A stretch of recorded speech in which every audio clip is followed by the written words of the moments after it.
किसान की घड़ी। यदि आप मेरे चैनल में नए हो तो मेरे चैनल को सब्सक्राइब करें, शेयर करें और लाइक करें।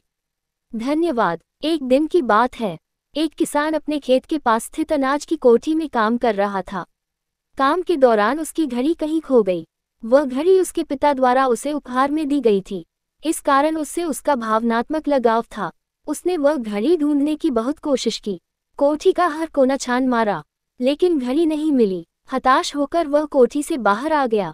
वहां उसने देखा कि कुछ बच्चे खेल रहे हैं। उसने बच्चों को पास बुलाकर उन्हें अपने पिता की घड़ी खोजने का काम सौंपा। घड़ी ढूंढ निकालने वाले को इनाम देने की घोषणा भी की। इनाम के लालच में बच्चे तुरंत मान गए।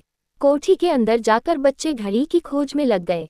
इधर उधर, यहाँ वहाँ, हर जगह खोजने पर भी घड़ी नहीं मिल पाई। बच्चे थक गए और उन्होंने हार मान ली। किसान ने अब घड़ी मिलने की आस खो दी। बच्चों के जाने के बाद वह कोठी में उदास बैठा था। तभी एक बच्चा वापस आया और किसान से बोला कि वह एक बार फिर से घड़ी ढूंढने की कोशिश करना चाहता था। किसान ने हामी भर दी। बच्चा कोठी के भीतर गया और कुछ ही देर में बाहर आ गया। उसके हाथ में किसान की घड़ी थी।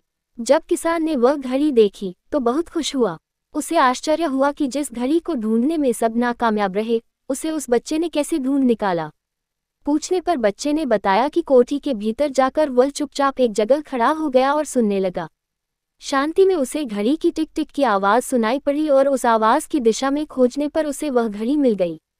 किसान ने बच्चे को शाबाशी दी और इनाम देकर विदा किया। सीख: शांति हमारे मन और मस्तिष्क को एकाग्र करती है और यह एकाग्र मन स्थिति जीवन की दिशा निर्धारित करने में सहायक है।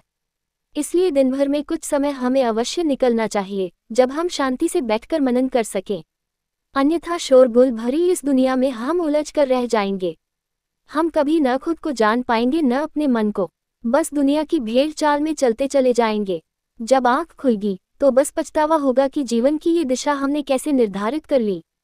हम चाहते तो कुछ और थे, जबकि वास्तव में हमने तो वही किया जो दुनिया ने कहा। अपने मन की बात सुनने का तो हमने समय ही नहीं निकाला।